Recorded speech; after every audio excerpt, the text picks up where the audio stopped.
မြတ်စွာဘုရားသာသနာမှာဝါဆိုဥကာလဒီသင်္ကန်းလေးဝှယုံပြီးတော့3 လမြတ်ရှင်းသုံးတော်မူပါဒီလိုကဲ့ရဲ့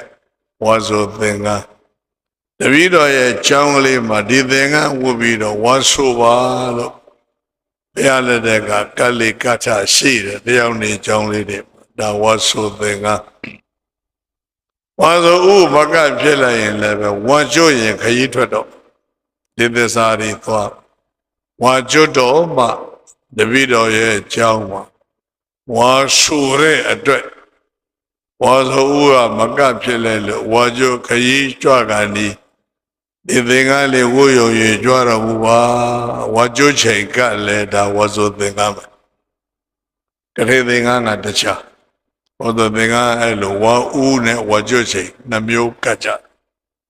အနာရီပေါက်လို့တကူလုံးမဝဲတွေပေါက်လို့ဘာဖြစ်လို့အဲ့ဒီလိုအခါမျိုးဝတ်ဖို့သင်္ကန်းကအနာလွှမ်းသင်္ကန်းဒီလိုကတ်ဝါဆိုသင်္ကန်း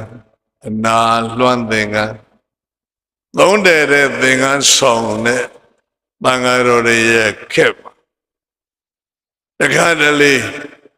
မိုးရေလေးအေးအေးအပြင်ဘက်ကွင်းပြင်မှာရေထွက်ချိုးခြင်းသင်းပိုင်ကြီးနဲ့ထွက်ရေချိုးလိုက်ရင်နောက်တော့သင်းပိုင်လဲစရာမရှိတော့အဲဒါကြောင့်မိုးရေထဲမှာရေထွက်ချိုးဖို့ရခါပတ်တဲ့လုံယုံရေးအတွက်အဆက်ကိုလုံခြုံစေတဲ့ခါဖို့တဲ့သင်္ကန်းလေးကိုမိုးရေခံသင်္ကန်း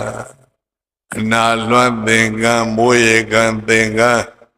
အဲ့ရဲ့ခင်းလေးပေါ်မှာထခင်းမှုကလို့အဲ့ရလွှမ်းသင်္ကန်း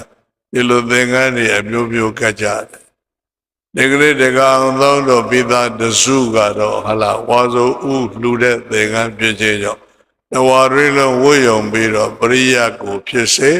ပฏิပတ်ကိုဖြစ်စေဒီသင်္ကန်းလေးဝတ်ပြီးတော့ဒီဝါတွင်အားထုတ်ရမှာအဲ့ဒါဝါဆိုသင်္ကန်းအဲ့ဒါတွေအကုန်မလုံးဖြစ်လိုက်လို့ရှိရင်တော့သတိကျော်လာပြီးရောတရက်ကတော်မူလာပြီးအထိတရအတွဲလူနောက်ဘုရားကရက်ကိုဆွဲပေးလိုက်တယ်နောက်တရတိုးပြီးတော့ခွင့်ပေးလိုက်တယ်တရအတွဲလူတဲ့သင်္ကန်းကြတော့ကထိတ်သင်္ကန်းဆိုပြီးတော့သင်္ကန်း9 မျိုးရှိပါအဲ့ဒီ9 မျိုးတည်းကဒီကနေ့ဝါဆိုဥကာလလူတဲ့သင်္ကန်းဖြစ်ခြင်းကြောင့်ဒါဝါဆိုသင်္ကန်းမှာရေဝှချိုးဖို့သင်္ကန်းကြတော့မိုးရေကန်သင်္ကန်းခေါ်ပါ